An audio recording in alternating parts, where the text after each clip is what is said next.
The red and green ledger, the Christmas industrial complex. To the average observer, you, me, most of us, Christmas is a joyous holiday. But to the economist, the logistics manager, and the retail CEO, it's a stress test. It is the single most critical event in the global capitalist calendar, a period where the velocity of money accelerates to speeds seen at no other time of year. The Christmas machine is not merely about buying presents for loved ones. It is a massive, interconnected system of manufacturing, shipping, data analytics, credit leverage, and most importantly, psychological engineering. It is a phenomenon so large that its success or failure dictates the GDP growth of nations, solvency of corporations, and the employment status of millions. Let's dive into the full examination of the business machine that powers Christmas. Part 1.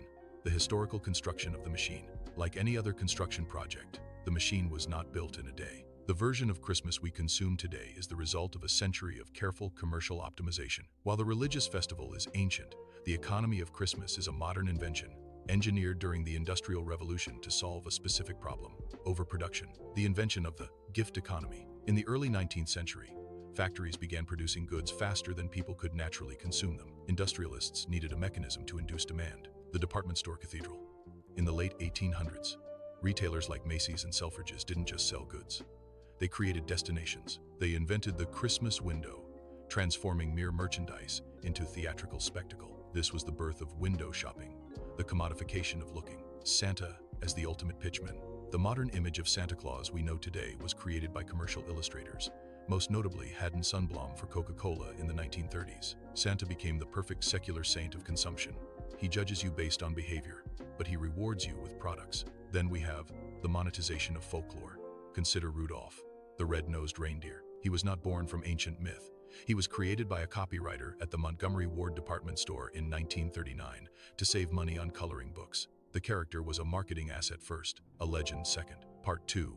The global supply chain, the hardware. Long before the first snowflake falls, the physical gears of the machine are grinding. The scale of Christmas logistics is a marvel of human coordination, requiring a synchronization of global movement that rivals military operations. Let's examine what is known as the bullwhip effect. Christmas planning begins in January, right after last year's Christmas ends. Retailers place orders for the next holiday season based on predictive algorithms. This triggers the bullwhip effect up the supply chain, where a small increase in demand triggers an increase in production to ensure needs are met. For example, a projected 5% increase in toy demand in Chicago can trigger a 20% ramp-up in plastic resin production in Shenzhen, as every layer of the supply chain adds a buffer to avoid running out. 2. The maritime bridge. Between August and October, the world's oceans become a conveyor belt for the holidays. The container crisis. The vast majority of holiday goods move by sea. A standard 40-foot shipping container might hold 10,000 action figures or 5,000 strands of lights. During Q3, spot rates, or costs to ship for these containers, skyrocket. Port congestion. Major ports like Los Angeles, Long Beach, and Rotterdam face their annual bottleneck. The timing is mathematically precise. If a container isn't unloaded by November 1st, the goods inside are at high risk of missing the Black Friday window. 3.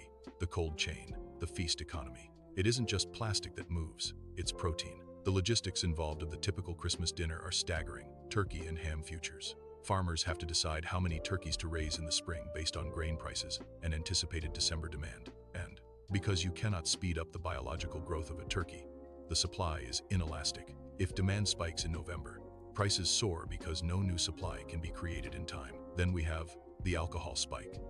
The liquor industry refers to OND, October, November, December, as the golden quarter. For many premium spirit brands, 40% of their annual sales occur in these 3 weeks. Part 3. The psychology of the wallet, the software. If logistics is the hardware, psychology is the software. All woven together, systematically, the machine uses advanced behavioral economics to bypass the rational brain and access the emotional center of the consumer. Sensory marketing. Physical retail spaces are engineered to break down resistance, the tempo of spending. Stores will even play music with a very specific beats per minute that taps into certain areas of the brain's dopamine responses. Slow, sentimental Christmas jazz causes shoppers to move slower, linger longer, and spend more. Fast-paced pop music is used in fast food or high-volume environments to churn customers. Scentscaping. The smell of cinnamon and pine in a mall is rarely natural. The most famous use of scentscaping is Main Street at any Disney park. It is pumped into air conditioning systems and spread throughout the area where everyone can smell its wonderful scent. Studies show that pleasant, nostalgic sense can increase the willingness to pay by up to 15%. The architecture of the layout, the loss leader. Stores advertise a high-demand item, like a massive TV, at a loss. They lose $50 on the TV, but place it at the back of the store. To get there, the shopper must walk past high-margin accessories, HDMI cables, batteries, snacks. The machine accepts a small loss to secure a larger basket size. Then, there is the most coveted spot of all in the store, the end cap real estate. The shelves at the end of aisles are the most valuable real estate in retail. Brands pay slotting fees, effectively rent, to the retailer to place their holiday gift sets there. The digital nudge. When shopping online, the marketing psychology is even more aggressive. Retargeting. If you look at a pair of boots in October, they follow you through the best tracking system possible. We all know it's there. We all accept them to get the bar to go away. They are cookies. They ensure that those boots appear in your Facebook feed, your Google sidebar, and your Instagram stories for weeks. Dynamic pricing. Algorithms adjust prices in real time based on your location, device type, and browsing history. The machine knows exactly the maximum price the market will bear at 8 p.m. on a Tuesday. Part 4. The debt trap. Financing the festivities. While the machine is fueled by consumer desire, it is financed by consumer debt. The modern Christmas industrial complex has effectively decoupled the joy of buying from the pain of paying, creating a delayed financial hangover that sustains the banking industry through Q1. The buy now, pay later explosion. The most significant shift in recent years is the rise of microfinancing. Services like Affirm, Klarna, and Afterpay have gamified debt. The affordability illusion. By breaking a $400 purchase into 4 easy payments of $100, the machine tricks the consumer's brain into assessing the cost as lower than it actually is. Shadow debt. Unlike credit cards, buy now, pay later loans sometimes do not appear on traditional credit reports. This allows consumers to stack multiple loans across different platforms, accumulating invisible debt that regulators and banks cannot easily track until the consumer defaults. The statistics of guilt giving. A significant portion of holiday revenue is driven not by generosity, but by obligation, social pressure. Surveys consistently show that over 50% of shoppers admit to buying gifts out of a sense of obligation or guilt, and they know it, so the machine capitalizes on this social anxiety. The fear of being the only person at a gathering without a gift drives panic purchases of high-margin, low-utility items, like gift sets and novelty gadgets. Financial dysmorphia. Nearly 1 out of every 3 Americans expect to go into debt for the holidays. The average consumer carries this holiday balance for 3 to 5 months. Effectively, they are still paying for last year's Christmas in April. 3. The credit card float. But, for the banking sector, Christmas is a harvest. Interest accrual.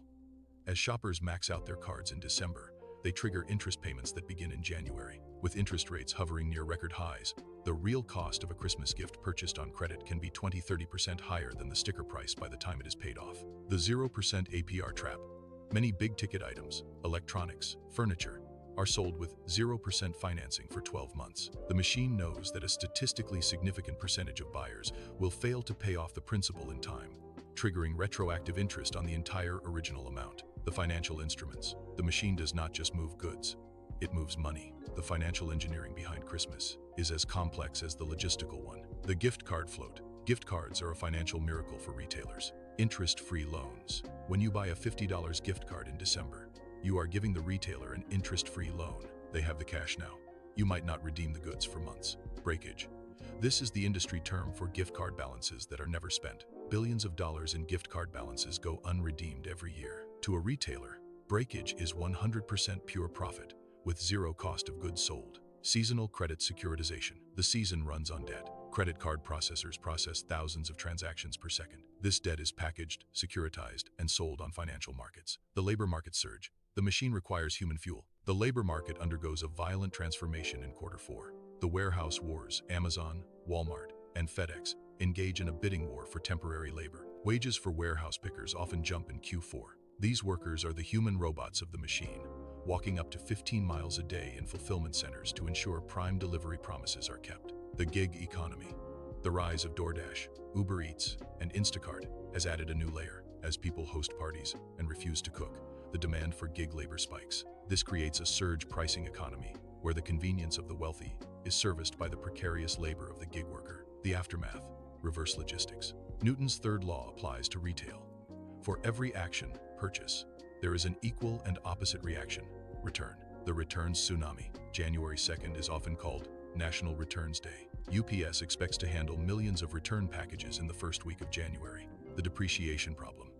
A sweater returned in January is worth less than it was in December. The season is over. The liquidation industry. Because inspecting and refolding clothes is expensive, retailers often sell pallets of returned goods to liquidators for pennies on the dollar. These goods end up at discount bins, flea markets, or, increasingly, are shredded or burned to protect brand value. 2. The inventory. If a retailer bets wrong and orders too much, they are left with distressed inventory. This leads to the deep clearance sales of January. While this looks like a deal to the consumer, to the retailer, it is a desperate attempt to convert stagnant physical assets back into liquid cash to pay off the vendors they ordered from in July. The Christmas machine is the ultimate expression of the modern economy.